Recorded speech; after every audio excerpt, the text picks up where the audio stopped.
بیش از 900 گردشگر در مراسم عزاداری حسینیه ایران حضور یافتند. همکارم رضای مهر از این حضور و تأثیر آن بر گردشگران گزارشی آماده کرده.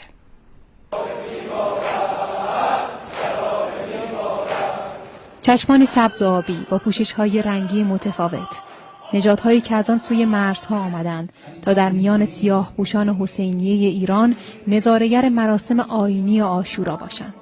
مراسمی که برای مسلمانان نشان از حزن و اندوه دارد و برای ذهن جستجوگر گردشگران انبوهی از سوال.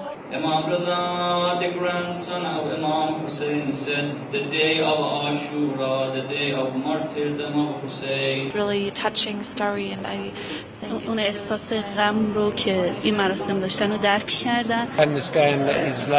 چیزایی که تا امروز دریافت کردن این هست که اسلام دین صلح هست و چیزی که جالب بوده براشون توی این سفر شناختن امام حسین بوده. ما داشتیم در مورد امام حسین توضیح میدیم که امام حسین چه شخصیت بزرگواری بودن که چیکار انجام دادن برای ما و که اگه مایل هستن میتونن مراسم سنتی که تو سنت یزد وجود داره حتما بیان. گردشگران که از مراسم عزاداری ایرانیان ابتدا متعجب بودند و وقتی پاسخ سوالاتشان را گرفتند، فطرت انسانی خود را با ابراز احساساتشان بروز میدادند و به تماشای بخشی از سریال مختار دعوت شدند.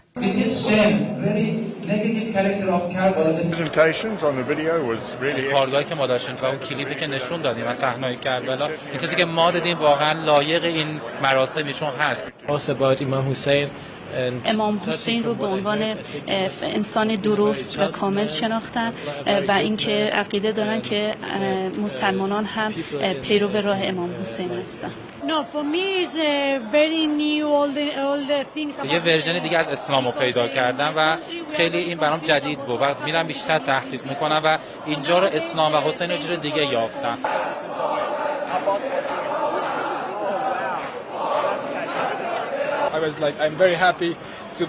خیلی خوشحالم که توی این ایام توی ایران هستن و طبق صحبتایی که با دوستان روحانی داشتن یه بینش و یک شناختی از امام حسین پیدا کردن. ذهن جستجوگر گردشگران هیچ سوالی رو نپرسیده باقی نمیگذاشت. سوالی که دارم بیشتر در رابطه با فلسفه عاشوراست، نهضت حسینی است و همینطور بحث در رابطه با این که چجوریه که بعد از گذشت تقریباً میشه بگه 1400 خورده ای سال هنوز که هنوزه مردم اینجوری مشتاقانه به عزاداری میپردازن.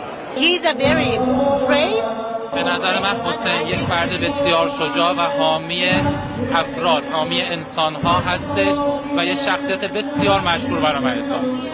معمولا گردشگرانی که در دیگر روزهای سال به یزد میآیند طوری برنامه‌ریزی می‌کنند که از نقاط دیگر ایران هم بازدید کنند. اما ورود این گروه جدید از گردشگران مصادف با ایام محرم آنان را مجذوب مرثیه مولایمان حسین علیه السلام کرد و مهمانان عاشورایی یزدی‌ها ماندگار شدند.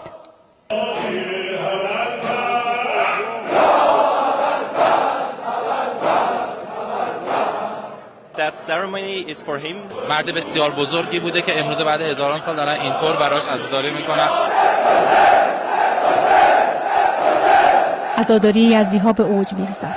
عاشورا آه دل‌های عاشق حسین را به آسمان‌ها می‌برد و مهمان‌های دارالمومنین نظاره‌گر و معترف به این عظمت بی‌نظیر.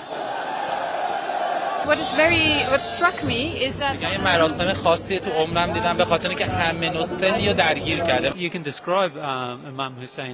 توضیح دادن امام حسین توی یه جمله واقعا کار مشکلیه، فراتر از یک جمله و یک ذهن انسانه. که من با شما آشنا شدم و شما احساس خودتون تجربیات خودتون رو به من منتقل کردید. منم به عنوان یک سفیر این تجربیات و این تجربه خودم را به کشور خودم به دوست آشنا منتقل میکنم. امید از گردشگران که حالا چشمانشان بر حقیقت باز شده روایتگر راستینی باشند از اسلام و عزاداری اصیل ایرانی برای همکشانشان در آن سوی مرزها. رضا ایمر، خبرگزاری صدا و سیما، یزد.